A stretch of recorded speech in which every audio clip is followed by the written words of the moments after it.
الحمد لله رب العالمين والصلاة والسلام على محمد بن عبد الله الأمين وعلى آله وأصحابه أجمعين.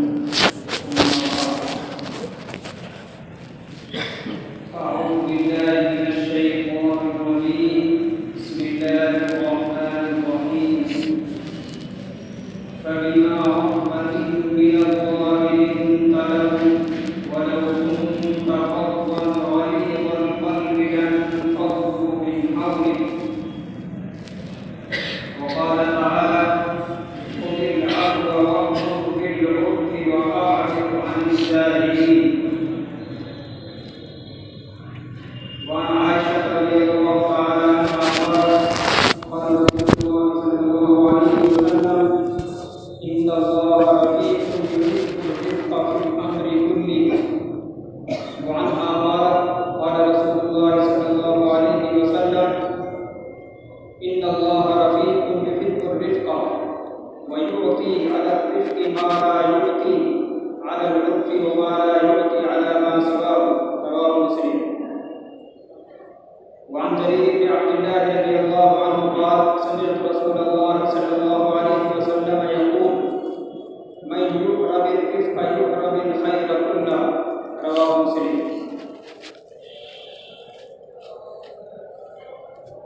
عزیزوں اور بھائیوں،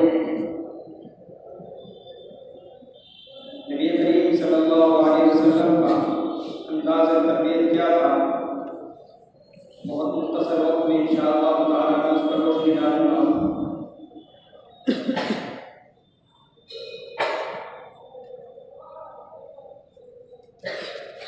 جو بھی استاد، جو بھی معلم، جو بھی مدرس، جو واعظ، مصلح یا داعی اپنے بچوں کو، اپنے مقتدیوں کو یا لوگوں کو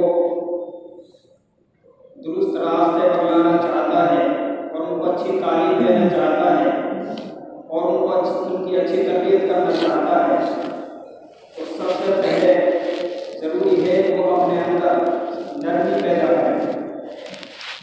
اس لیے کہ نرمی ایک ایسی چیز ہے کہ جس کے بغیر تعلیم دینا اور تربیت کرنا بہت مشکل ہے۔ اسی لیے میں نے آپ کے سامنے 3 حدیثیں پڑھی ہیں۔ سب سے پہلے جو حدیث ہے وہ بخاری اور مسلم دونوں کے اندر ہے کہ سیدہ عائشہ رضی اللہ تعالیٰ عنہا نے فرمایا کہ نبی اکرم صلی اللہ علیہ وسلم نے ارشاد فرمایا: ان الرفق ان اللہ رفیق یحب الرفق فی الامر کلہ۔ بے شک اللہ تعالیٰ نرمی کرنے والا ہے اور وہ ہر کام کے اندر، ہر معاملے کے اندر نرمی کرنا پسند کرتا ہے۔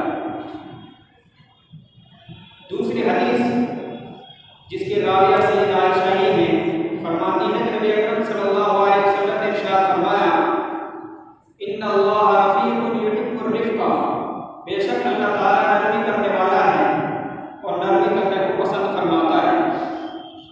وَيُعْطِي عَلَى الرِّفْقِ مَا لَا يُعْطِي عَلَى الْعُنْفِ وَمَا لَا يُعْطِي عَلَى مَا سِوَاهُ۔ اور اللہ تعالیٰ نرمی پر جس قدر عطا کرتے ہیں، سختی پر اور اس کے علاوہ چیز پر عطا نہیں کرتے ہیں۔ ایک تیسری حدیث ہے جس کی راویہ بھی سیدہ عائشہ رضی اللہ تعالیٰ عنہا ہی ہیں، فرماتی ہے نبی کریم صلی اللہ علیہ وسلم نے ارشاد فرمایا: ان الرفق لا يكون في شيء الا زانه۔ بے شک نرمی جس چیز کے اندر ہوتی ہے اس کو زینت دار بنا دیتی ہے، اس کو خوبصورت بنا دیتی ہے، اس کی شان بڑھا دیتی ہے۔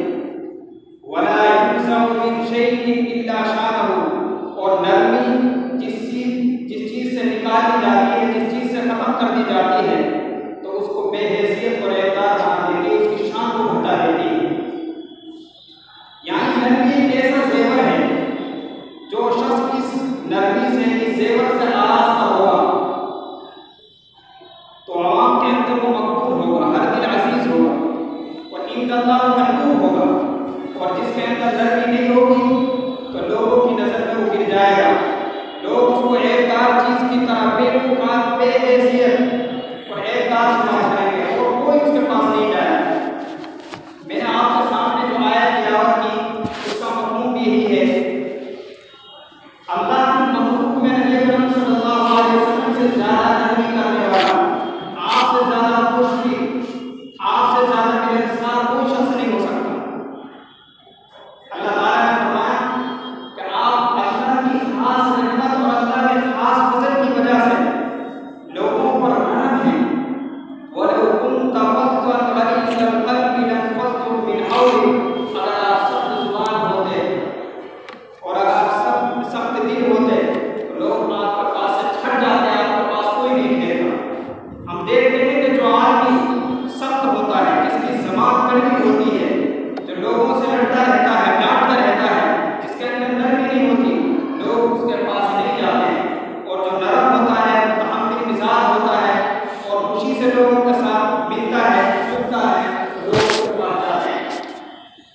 کہ جس شخص کو نرمی سے محروم کر دیا گیا تو اسے ساری بھلائی سے محروم کر دیا گیا.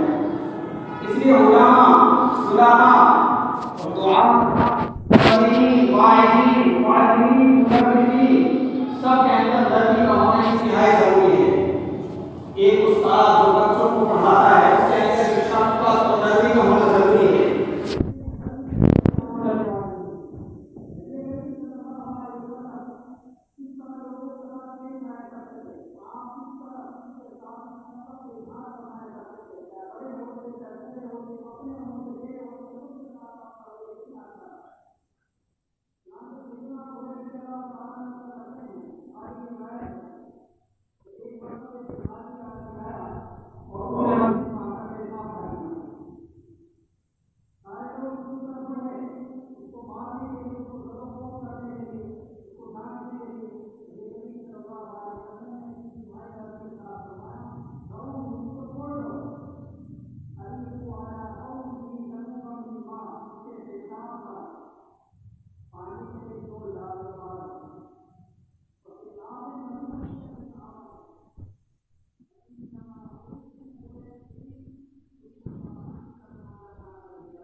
مجھے پہنچی ہے وہ تمہیں نہیں پہنچی، اس لیے تمہیں معلوم نہیں۔ اس طرح کا اس نے نازیبا اور نامناسب کلمات نبی کریم صلی اللہ علیہ وسلم کی شان میں کہے۔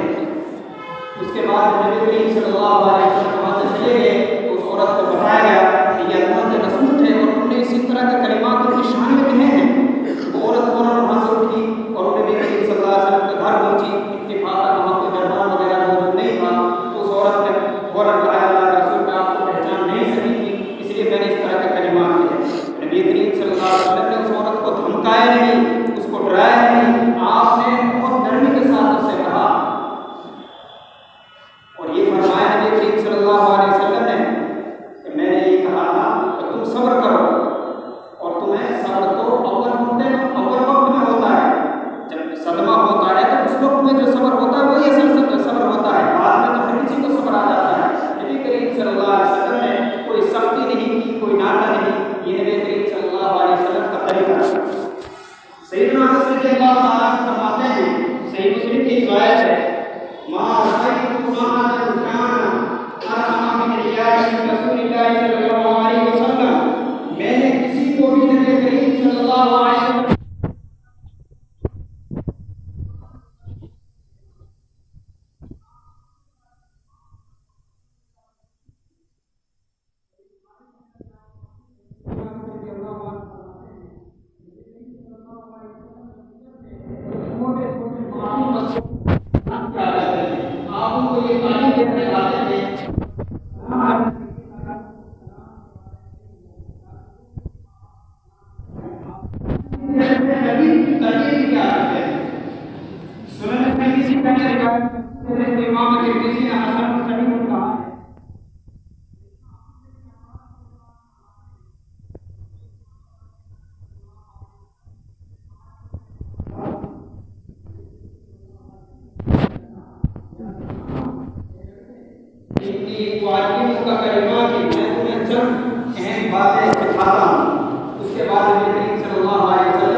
تم اللہ کے احکام کی حفاظت کرو، اللہ تمہاری حفاظت کرے گا۔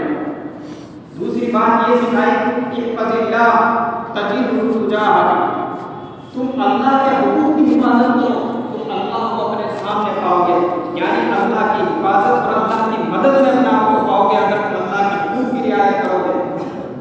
تیسری بات آپ نے یہ سکھائی اذا سألت فاسأل اللہ، جب تم سوال کرو تو صرف اللہ سے کرو۔ چوتھی بات آپ نے یہ سکھائی وَإِذَا اسْتَعَنْتَ فَاسْتَعِنْ بِاللَّهِ، اور جب تم کسی سے مدد مانگو تو صرف اللہ سے مدد مانگو۔ یہ نبی کریم صلی اللہ علیہ وسلم نے سیدنا عبداللہ بن عباس رضی اللہ تعالیٰ عنہ کو تعلیم دی، اور آپ ان کے ساتھ سواری پر بیٹھے ہوئے ہیں تو بچہ اگر اکیلا ہو تو بچوں کو اس طرح کی اگر باتیں سکھائی جائیں تو اس کی تعلیم بھی ہوگی، اس کی تربیت بھی ہوگی۔ دیکھو نبی کریم صلی اللہ علیہ وسلم یہاں بچے کو عقیدے کی باتیں سکھا رہے ہیں کہ جب مانگنا ہے تو صرف اللہ سے مانگنا ہے، یعنی ما فوق الاسباب، امور میں سے اگر کوئی چیز مانگنی ہے، شفا مانگنی ہے، صحت مانگنی ہے، عافیت مانگنی ہے، کچھ حل مانگنی ہے تو صرف اللہ سے مانگی جائے گی۔ ہاں وہ امور جو ما تحت الاسباب ہے، صرف بوجھ میں سہارا لگانا یہ بھی قسم کی مدد ہوتی ہے تو وہ مانگی جا سکتی ہے، لیکن جو ما فوق الاسباب قبیل سے جو امر ہے تو وہ صرف اللہ سے مانگنا ہے۔ اگر بچے کو چھوٹے سے بچپن ہی سے اس کے عقیدے کو درست کرنے کے لیے باتیں سکھائی جائیں کہ جو کچھ ہوتا ہے اللہ سے ہوتا ہے، تم صرف اللہ سے مانگو اور اللہ کے علاوہ تمہاری کوئی مدد نہیں کر سکتا، تم اللہ کے احکام کی حفاظت کرو گے تو اللہ تمہاری حفاظت کرے گا۔ اور اس کے بعد نبی کریم صلی اللہ علیہ وسلم فرمایا کہ اگر پوری دنیا جمع ہو کر تمہیں کچھ نفع پہنچانا چاہے تو وہ صرف تمہیں اتنا ہی نفع پہنچا سکتی ہے جتنا اللہ نے تمہارا مقدر لے دیا ہے۔ یہ بچوں کو یہ بات نہیں سکھائی کہ صلی اللہ علیہ وسلم اس کے بعد میں یہ بات نہیں سکھائی اور فرمایا اگر پوری دنیا جمع ہو کر پوری امت اکٹھا ہو کر وہ اس بات کو کرنا چاہے تو تم کو کچھ نقصان پہنچانا چاہے تو تم کو ہرگز کچھ نقصان نہیں پہنچا سکتی سوائے اس نقصان کے کہ جس نقصان کا پہنچنا اللہ نے تمہارے مقدر میں لکھی ہے۔ ایک چھوٹے بچے ہیں نبی کریم صلی اللہ علیہ وسلم ان کی تربیت کر رہے ہیں، ان کو یہ تعلیم سکھا رہے ہیں۔ چھوٹے چھوٹے بچوں کو جو چیز سکھائی جاتی ہے وہ ان کے دلوں کے اندر گھر کر جاتی ہے، ان کے دماغ کو راسخ ہو جاتی ہے، مستحکم ہو جاتی ہے، مضبوط ہو جاتی ہے۔ ہم دیکھتے ہیں اور خود ہمارا تجربہ بھی ہے کہ چھوٹے چھوٹے بچوں کو جو چیز سکھائی جاتی ہے وہ بڑے ہونے کے بعد ان کو بالکل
ڈراتے ہیں.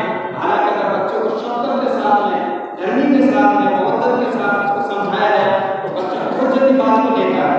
ہم دیکھتے ہیں کہ مسجدوں کے اندر بچے آ جاتے ہیں تو بڑے بوڑھے بھی اسی طرح سے امام صاحب کے بچوں کو بہت ڈانٹتے ہیں. حالانکہ شفقت کے ساتھ ان کو سمجھانا چاہیے کہ اللہ کا گھر ہے بیٹا، اس میں بات نہیں کی جا رہی، اور یہاں اگر تم بات کرو گے تو اللہ تمہارے پٹائے گا. اس طرح کے جملے ان کو سمجھایا جائے کہ یہ بات ان کے دل کے اندر گھر کر جاتی ہے. اور اگر بچوں کو ڈانٹا جائے گا تو بچے متنفر ہو جاتے ہیں، وہ مسجدوں میں نہیں جاتے. کئی مرتبہ جب ان سے پوچھا جاتا ہے تو فوراً کہہ دیتے ہیں کہ وہ ڈانٹتے ہیں، وہ لڑتے ہیں، اس لیے وہ مسجدوں تک بھی نہیں آتے ہیں. نبی کریم صلی اللہ علیہ وسلم کے یہ طریقہ نہیں تھا، آپ کے ساتھ یہ نہیں تھا. نبی کریم صلی اللہ علیہ وسلم بچوں کے ساتھ انتہائی نرمی کے ساتھ پیش آیا کرتے تھے. بڑے ہوتے بوڑھے ہوتے سب کے ساتھ آپ کا یہی رویہ تھا، اور آپ اس انداز سے تربیت دیا کرتے تھے اور اس انداز سے تعریف کیا کرتے تھے کہ سننے والا، دیکھنے والا اور صاحب معاملہ وہ متاثر ہو گئے نہیں رہتا. چنانچہ صحابی رسول ہیں سیدنا معاویہ بن حکم سلمی رضی اللہ تعالیٰ عنہ، وہ کہتے ہیں کہ ایک مرتبہ نبی اکرم صلی اللہ علیہ وسلم کے پیچھے نماز پڑھ رہے تھے، جماعت کے ساتھ نماز ہو رہی تھی، اور میں نے ایک آدمی کو نماز کے اندر چھینک آئی تو اس کے جواب میں نے کہا یا رحمک اللہ. تو سارے لوگ مل کر گھوم گھوم کر اس طرح سے دیکھنے لگے. سب نماز پڑھ رہے ہیں، نمازی کی حالت میں جو گھوم گھوم کر دیکھ رہے ہیں. تو جب میں نے دیکھا سارے لوگ جو گھوم گھوم کر دیکھ رہے ہیں تو میں نے کہا کہ مجھے میری معقول پایا، تمہیں کیا ہو گیا ہے، تم مجھے اس طرح سے گھوم گھوم کر کیوں دیکھ رہے ہو؟ تم لوگوں نے اس طرح سے اپنی رانوں پر ہاتھ مارنا شروع کر دیا. تو میں سمجھ گیا کہ یہ لوگ مجھے خاموش کرا رہے ہیں، اور میں بالکل خاموش ہو گیا. اس کے بعد کہتے ہیں میرے ماں باپ قربان ہوں نبی کریم صلی اللہ علیہ وسلم کا، ما رأیت معلما قبلہ ولا بعدہ احسن تعلیما منہ. میں نے نہ تو اس سے آپ سے پہلے اور نہ آپ کے بعد آپ سے زیادہ اچھی تعلیم دینے والا کسی کو نہیں دیکھا. فرمایا فواللہ ما قہرنی ولا ضربنی ولا شتمنی، خدا کی قسم نبی کریم صلی اللہ علیہ وسلم نے مجھے دھمکایا، مجھے ڈانٹا، مجھے پیٹا، اللہ کے نبی نے مجھے برا بھلا کہا، کچھ بھی نہیں کہا، اور بہت ہی شفقت کے ساتھ مجھے سمجھایا اور کہا ان الصلاۃ لا یصلح فیہا شیء من کلام الناس. بے شک نماز ایک اللہ کی ایسی عبادت ہے جس کے اندر بات چیت کرنا مناسب نہیں ہے، درست نہیں ہے. اور پھر فرمایا وانما هو التسبیح والتکبیر وقراءۃ القرآن. یہ نماز تو صرف تسبیح اور اللہ کی کبریائی اور تلاوت کلام اللہ کے مجموعے نام ہے. تو نبی کریم صلی اللہ علیہ وسلم کے صحابہ رسول کہتے ہیں میں نے آپ کی زندگی سے پہلے بھی، آپ سے پہلے بھی اور آپ کے بعد میں بھی کسی کو اتنا مہربان استاد نہیں دیکھا، اتنی اچھی تعلیم دینے والا نہیں دیکھا. آپ سے زیادہ مہربان کون ہوگا؟ نبی کریم صلی اللہ علیہ وسلم بچوں کے ساتھ بھی، بڑوں کے ساتھ بھی، بوڑھوں کے ساتھ بھی انتہائی کریمانہ اخلاق کے ساتھ پیش آیا کرتے تھے کہ وہ سننے والا، دیکھنے والا متاثر ہو کے نہیں رہتا تھا. چنانچہ سیدنا سعد بن سعید رضی اللہ تعالیٰ عنہ فرماتے ہیں، بخاری کی روایت ہے کہ ایک مرتبہ نبی اکرم صلی اللہ علیہ وسلم تشریف فرما ہے اور آپ کے پاس آپ کے دائیں جانب ایک بچہ تھا اور آپ کے بائیں جانب بوڑھے لوگ تھے، بڑے لوگ تھے. نبی کریم صلی اللہ علیہ وسلم کو کسی دوران کوئی پینے کی چیز، کوئی مشروب آپ کو دیا گیا. نبی کریم صلی اللہ علیہ وسلم نے پینے کے بعد میں، چونکہ دائیں جانب ایک بچہ بیٹھا تھا اور بائیں جانب بڑے بوڑھے لوگ بیٹھے تھے، تو اس بچے سے کہا اگر تم اجازت ہو تو میں ان کو دے دوں، پہلے چونکہ بڑے لوگ ہیں. تو اس بچے نے فوراً کہا اے اللہ نبی میں آپ کے جھوٹے پر کسی کو ترجیح نہیں دوں گا، میں تو خود پیوں گا. نبی کریم صلی اللہ علیہ وسلم نے پیارا فوراً کو تھما دیا. اور اللہ اکبر، دیکھیں نبی کریم صلی اللہ علیہ وسلم بچے سے پوچھ رہے ہیں، ہمارے سے پوچھنے کی ضرورت کیا تھی؟ اور اگر ہمارے سامنے اس طرح کا معاملہ ہو جائے تو ہم اس کو بدتہذیب کہیں گے اور کہیں گے کہ یہ سمجھدار بچہ نہیں ہے، نالائق بچہ ہے کہ انہوں نے بڑوں کی رعایت نہیں کی. لیکن نبی کریم صلی اللہ علیہ وسلم نے فوراً پیارا کو تھما دیا. تو بتاؤ نبی کریم صلی اللہ علیہ وسلم یہ اخلاق نبی کریم صلی اللہ علیہ وسلم کی یہ تربیت ہے. حالانکہ اگر آپ چاہتے تو آپ کو پوچھنے کی ضرورت نہیں تھی، لیکن اس کے باوجود نبی کریم صلی اللہ علیہ وسلم نے بچے سے پوچھا اور بچہ ظاہر بات ہے یہ حدیث تو بخاری کے اندر ہے اور شمائل ترمذی کے اندر یہ حدیث اس طرح سے آئی ہے. سیدنا خالد بن ولید رضی اللہ تعالیٰ عنہ اور سیدنا عبداللہ بن عباس رضی اللہ تعالیٰ عنہ یہ دونوں کو دونوں اپنی خالہ سیدہ میمونہ رضی اللہ تعالیٰ عنہ کے پاس گئے. حالت کی کون سی؟ ان کے پاس یہ گئے، نبی کریم صلی اللہ علیہ وسلم کی گئی تھے، آپ کو کچھ مشہور پیش کیا گیا، ایک طرف سے جنہوں عبداللہ عباس بیٹھے ہوئے تھے اور ایک طرف سے اتنا خالد بن ولید رضی اللہ تعالیٰ بیٹھے تھے، جو سیدنا عبداللہ عباس پر ایک طرف چھوٹے تھے، ان کے ساتھ بھی امام پیش آیا، عبداللہ عباس رضی اللہ فرمایا کہ آپ کے جھنڈے پر کسی کو ترجیح نہیں دوں گا، اور نبی کریم صلی اللہ علیہ وسلم کی آیات کو سنانا۔ یہ تھے نبی کریم صلی اللہ علیہ وسلم کا اخلاق، بچوں کے ساتھ انتہائی شفقت، انتہائی مہربانی۔ صحیح بخاری کا روایت موجود ہے، سیدنا عمر رضی اللہ تعالیٰ عنہ فرماتے ہیں کہ ایک مرتبہ نبی کریم صلی اللہ علیہ وسلم کے پاس بیٹھے ہوئے تھے، تو آپ کے پاس آپ کے نام سے سیدنا حسن رضی اللہ تعالیٰ عنہ نے نبی کریم صلی اللہ علیہ وسلم کو دھوکہ دیا۔ اسی مجلس کے اندر سیدنا عطا بن حارث رضی اللہ تعالیٰ عنہ کی تشریف فرما ہے، جب انہوں نے دیکھا کہ نبی کریم صلی اللہ علیہ وسلم اپنے نام سے بھروسہ لے رہے ہیں، تو انہوں نے تعجب کے طور پر کہا کہ میرے 10 بچے ہیں، میں نے کسی کا بھروسہ نہیں لیا۔ تو نبی کریم صلی اللہ علیہ وسلم نے فرمایا جو شخص رحم نہیں کرتا، شفقت نہیں کرتا، اس پر بھی رحم نہیں کیا جاتا، اس پر بھی شفقت نہیں کی جاتی۔ نبی کریم صلی اللہ علیہ وسلم اتنے اچھے انداز میں سیدنا عطا بن حارث رضی اللہ عنہ کی تعریف کی، ان کی تربیت بھی کی کہ بھائی بچوں کے ساتھ میں انتہائی نرم اور ان کے ساتھ میں شفیقانہ انداز ہونا چاہیے۔ اس لیے ہر حافظ کے اندر، ہر عالم کے اندر، ہر امام کے اندر، ہر داعی کے اندر، ہر مبلغ کے اندر، ہر واعظ کے اندر، ہر مدرس کے اندر انتہائی شفقت کا ہونا ضروری ہے۔ جس آدمی کے اندر شفقت نہیں ہے، جس استاد کے اندر شفقت نہیں ہے، وہ بچے کی کیا تعلیم کرے گا، بچے کو کیا تربیت دے گا؟ جس کے اندر نرمی نہیں ہے، نرمی اتنا بڑا جو ہے اللہ کی طرف سے ایک ایسا زیور ہے، جیسے میں نے شروع میں بھی بتایا، استاد کے اندر اس کا ہونا ضروری ہے۔ صحیح بخاری کے اندر روایت موجود ہے، میں نے آپ کے سامنے قرآن کریم کی آیت پڑھی تھی، خذ العفو وأمر بالعرف وأعرض عن الجاہلین۔ امام بخاری رحمۃ اللہ علیہ نے اس آیت کی تفسیر میں ایک واقعہ پیش کیا۔ صحیح بخاری کے اندر موجود ہے کہ سیدنا عمر فاروق رضی اللہ عنہ کا مزاج تھا کہ وہ اپنے پاس قرآن کی جماعت رکھا کرتے تھے، علماء کی جماعت رکھا کرتے تھے اور ان سے مشورہ لیا کرتے تھے۔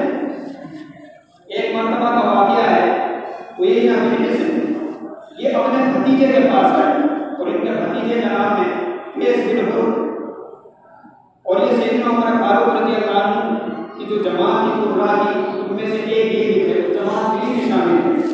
تو انہوں نے اپنے بھتیجے سے آ کر کہا ہے بھتیجے تم تو امیر المومنین سے انتہائی قریب ہو، تو تم میری بھی ان سے ملاقات کرا دو، میں ڈائریکٹ ان سے مل نہیں سکتا تو تمہارے واسطے سے مل سکتا ہوں۔ چنانچہ قیس بن حر امیر المومنین رضی اللہ عنہ کے پاس گئے، ان سے اجازت لی، عمر فاروق رضی اللہ تعالیٰ عنہ نے ان کے لیے اجازت دے دی۔ جب وہاں گئے نہ انہوں نے سلام کیا نہ کلام کیا، اور جاتے کہنا شروع کر دیا ہم آپ کے بیٹے ہمیں ایسے نہیں دے رہے ہو، ہمیں مال نہیں دے، اس طرح سے کہنا شروع کر دیا۔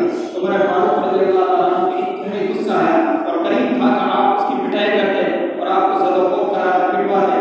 اتنی دیر میں جو قیس بن حر وہاں پر موجود تھے وہ سمجھ گئے عمر فاروق رضی اللہ تعالیٰ عنہ انتہائی غصے میں ہیں اور ان کو پٹوا سکتے ہیں اور ان کو زد و خوف کرا سکتے ہیں، اور انہوں نے یہ آیت پڑھی خذ العفو وأمر بالعرف وأعرض عن الجاہلین۔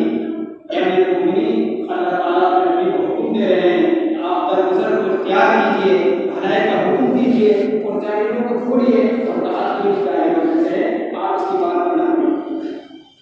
کہتے ہیں خدا کی قسم جیسے ہی آیا سیدنا عمر فاروق رضی اللہ تعالیٰ عنہ سنی تو اس سے ایک قدم آگے نہیں بڑھا، آپ نے کوئی نہ تو ان کو ڈانٹا نہ ان کو مارا اور نہ ان کو زد و خوف کیا، کیونکہ عمر فاروق رضی اللہ تعالیٰ عنہ اللہ کی کتاب کو حکم کے پابند تھے اور اللہ کی کتاب کو حکم کے سامنے بالکل ڈٹ جانے والے تھے۔ یہ سارے طریقے جو نبی کریم صلی اللہ علیہ وسلم نے صحابہ کو سکھائے، یہی طریقے ہمارے قابل کے اندر موجود ہے۔ میں ایک واقعہ پیش کر کر اپنی بات ختم کرتا ہوں۔ حضرت خانِ رحمۃ اللہ علیہ نے ارواح ثلاثہ کی کتاب میں اس اندر واقعہ لکھا ہے۔ حضرت گنگوہی رحمۃ اللہ علیہ ایک مرتبہ مسجد کے ذہن میں سبق پڑھا رہے تھے، بارش آنا شروع ہو گئی تو تمام طلباء اپنی کتابوں کو اٹھا کے لے جانے لگے تاکہ بھیگنا سے پانی سے بچانے کے لیے۔ سب بچے چلے گئے تو سب سے پیچھے حضرت گنگوہی رحمۃ اللہ علیہ گئے اور آپ نے دیکھا سب بچوں کے جوتے چپل وہاں پر رہ گئے، تو آپ نے اپنا رومال پھیلایا